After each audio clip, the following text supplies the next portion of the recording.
Welcome to the Mobile Home Park Mastery Podcast, where you will learn how to identify, evaluate, negotiate, perform due diligence on, finance, turn around, and operate mobile home parks. And now, here is your host, the fifth largest mobile home park owner in the United States, Frank Rolfe.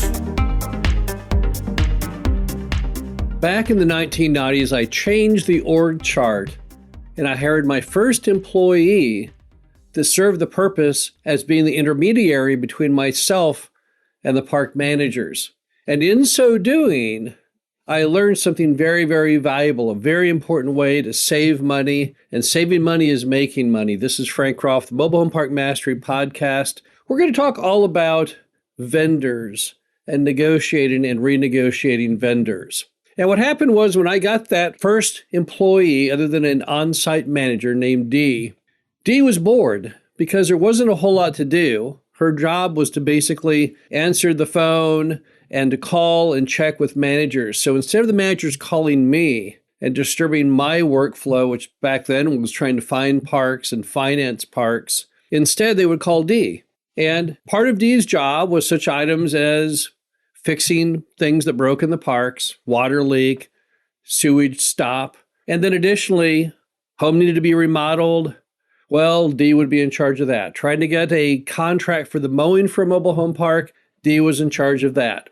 And Dee was a retired apartment manager, so she was used to lots of activity going on, and we weren't supplying it. There just wasn't enough going on in the mobile home parks every day, which was good. We didn't want a whole lot going on, but she was bored.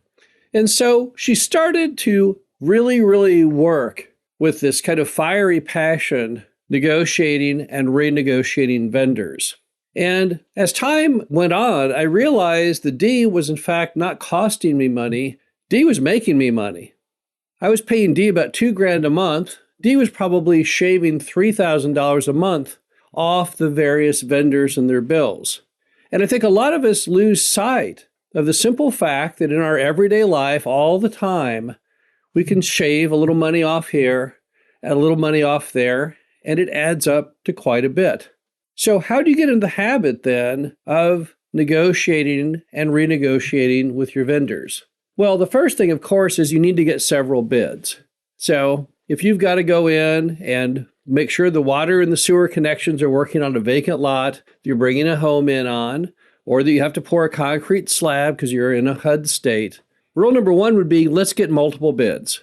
Because if I get multiple bids, more than likely, I will be able to psychologically maneuver the vendor, whoever I choose, to come in lower than they would have in the absence of bids.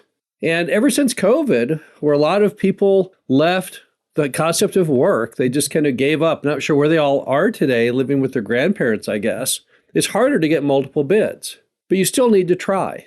Don't let the manager tell you, don't let any employee tell you, oh, no, I can't find more than just one electrician. No, that's not true. You can find more than one electrician. You're lazy and you're spoiled and you don't want to do that. But getting that second electrician might be the key to saving you hundreds, if not $1,000 or more on whatever electrical work you're looking at doing. So you've got to get multiple bids.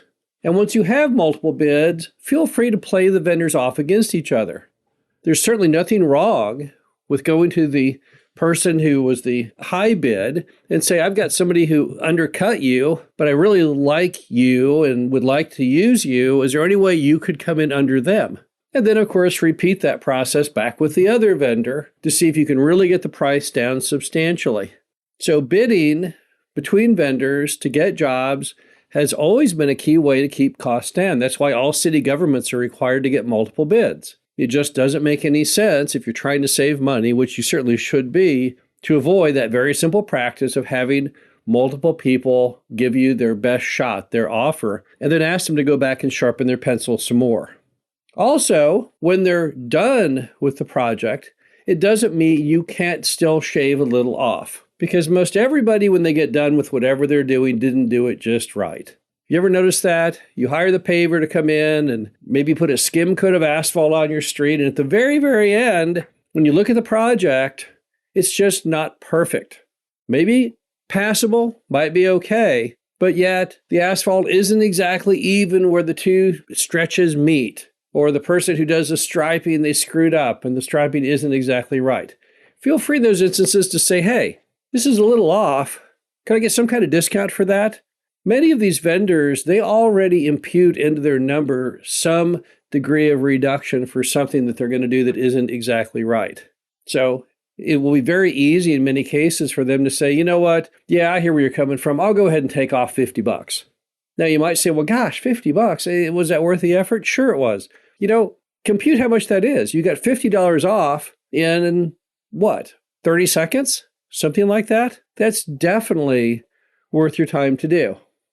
Also, there are always little amounts on big projects you can get cut off, even when the job has started, simply by saying, look, I've really been running the numbers. This is still really way above my budget. Is there any way you can give me a little extra relief?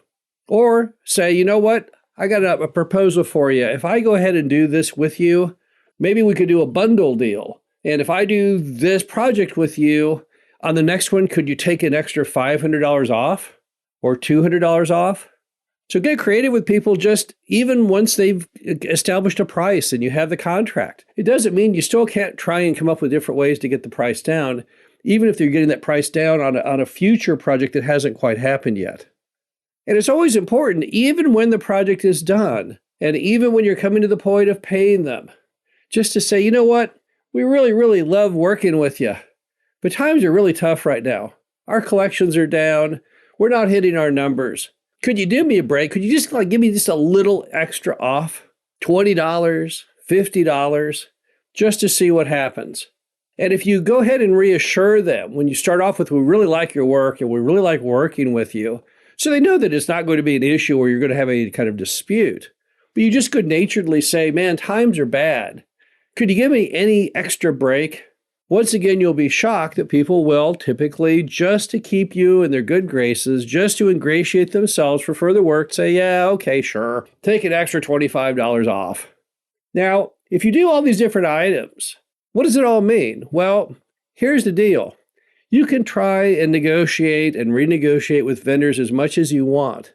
But what you must never do is lose their ability to work with you.